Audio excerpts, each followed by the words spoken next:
Shalom teman-teman yang terkasih dalam Tuhan Yesus Kristus. Perkenalkan, nama saya Jessica Go. Saat ini saya akan membagikan renungan mengenai kedaulatan Tuhan dalam kepemimpinan suatu bangsa. Sebelum kita mulai dalam renungan, marilah kita berdoa. Kami berterima kasih atas kasih karunia yang Engkau telah berikan bagi kami. Sekarang kami akan mendengarkan firman. Berkati hamba-Mu ini agar supaya menjadi perpanjangan tangan Tuhan di dunia. Inilah yang menjadi doa kami. Haleluya. Amin. Ada satu lagi bacaan yang harus kita baca, yang memperlihatkan bahwa Raja Salomo memperlihatkan hikmat yang Tuhan beri dalam menghadapi masalah dua orang perempuan. Terdapat dalam 1 Raja-Raja 3 ayat 16 sampai 28. Hikmat Salomo pada waktu memberi keputusan. Pada waktu itu masuklah dua orang perempuan sundal menghadap raja, lalu mereka berdiri di depannya. Kata perempuan yang satu, "Ya tuanku, aku dan perempuan ini diam dalam satu rumah, dan aku melahirkan anak pada waktu dia ada di rumah itu. Kemudian pada hari ketiga, sesudah aku, perempuan ini pun melahirkan anak.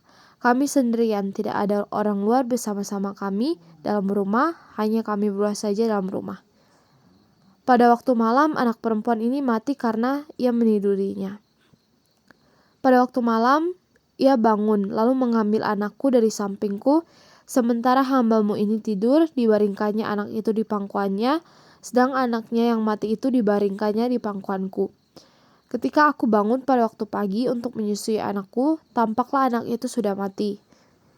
Tetapi ketika aku mengamati dia pada waktu pagi itu, tampaklah bukan dia anak yang kulahirkan."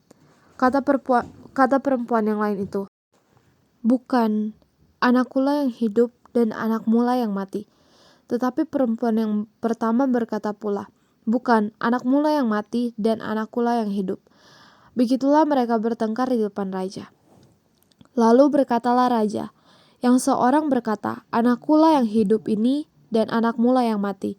Yang lain berkata, "Bukan, anakmulah yang mati dan anakkulah yang hidup." Sesudah itu raja berkata, "Ambilkan aku pedang." Lalu dibawalah pedang ke depan raja. Kata raja, "Penggalah anak yang hidup itu menjadi dua dan berikanlah setengah kepada yang satu dan yang setengah lagi kepada yang lain." Maka kata perempuan yang empunya anak yang hidup itu kepada raja, sebab timbullah belas kasihannya terhadap anaknya itu, katanya, "Ya tuanku, berikanlah kepadanya bayi yang hidup itu, jangan sekali-sekali membunuh dia." Tetapi yang lain itu berkata, "Supaya jangan untukku ataupun untukmu penggalah." Tetapi raja menjawab, katanya, "Berikanlah kepadanya bayi yang hidup itu, jangan sekali-sekali membunuh dia, dia itulah ibunya." Ketika seluruh orang Israel mendengar keputusan hukum yang diberikan raja, maka takutlah mereka kepada raja, sebab mereka melihat bahwa hikmat daripada Allah ada dalam hatinya untuk melakukan keadilan. Raja Salomo memang sudah dikenal dengan raja yang penuh hikmat dan bijaksana. Di balik dari kebijaksanaan dan hikmat dalam diri Salomo, kekuasaan Tuhan terjadi atas bangsa Israel melalui Salomo.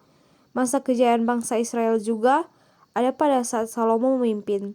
Semua itu terjadi karena mereka memiliki pemimpin yang setia dan terus melayani Tuhan. Terutama Salomo menjadi perpanjangan tangan Tuhan dengan perilakunya yang takut akan Tuhan. Tuhan memberikan apapun kepada Salomo, bahkan Salomo tidak meminta hal tersebut. Tuhan tidak pernah salah dalam memilih kepemimpinan atas suatu bangsa. Karena kepemimpinan yang sudah ada, kuasa Tuhan terjadi atas mereka dalam setiap perilaku mereka. Pemimpin-pemimpin yang ada saat ini, karena mereka adalah pilihan Tuhan. Tuhan mempercayakan mereka sebagai perpanjangan tangan Tuhan di dunia. Berarti Allah yang memegang kendali atas dunia, yang mengartikan kehidupan kita sudah Tuhan rencanakan secara rinci dan tidak kekurangan apapun. Suatu bangsa akan runtuh jika tidak berharap dan percaya kepada Tuhan. Di atas pemimpin yang bijaksana, ada pemimpin yang paling tinggi, yaitu Tuhan Yesus Kristus. Dengan segala cara apapun, kedaulatan Tuhan akan tetap ada di dunia ini melalui orang-orang pilihan Allah.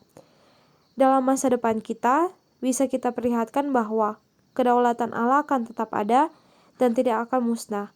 Secanggih-canggihnya dunia, disitulah kedaulatan Allah bekerja untuk menunjukkan siapakah Allah itu. Dalam kisah ini, kita bisa belajar bahwa orang yang taat, setia, dan tulus terhadap Tuhan, maka orang itu akan diberikan apa yang mereka minta, terutama hikmat untuk menjadi perpanjangan tangan Tuhan di dunia. Kedaulatan Allah tidak bisa tertandingi oleh apapun, karena dalam konteks ini, otoritas Allah adalah yang nomor satu di atas pemimpin. Allah juga satu-satunya raja yang mampu menghapus dosa manusia di atas kayu salib. Itulah yang namanya raja di atas segala raja. Sebagai pengikut Kristus, kita harus merespon semua panggilan Tuhan. Tuhan memilih kita berarti Tuhan percaya bahwa kita bisa membawa banyak orang ke pangkuannya, karena kita satu-satunya rupa Allah di dunia ini. Amin. Marilah berdoa. Terima kasih ya Tuhan telah membimbing kami dalam mendengarkan firman melalui hamba-Mu ini. Kiranya kita bisa belajar dari Salomo yang selalu taat kepadamu dan bisa mendengar apa menjadi isi hati Engkau. Engkau menyertai kegiatan kami selanjutnya. Dalam nama-Mu kami telah berdoa.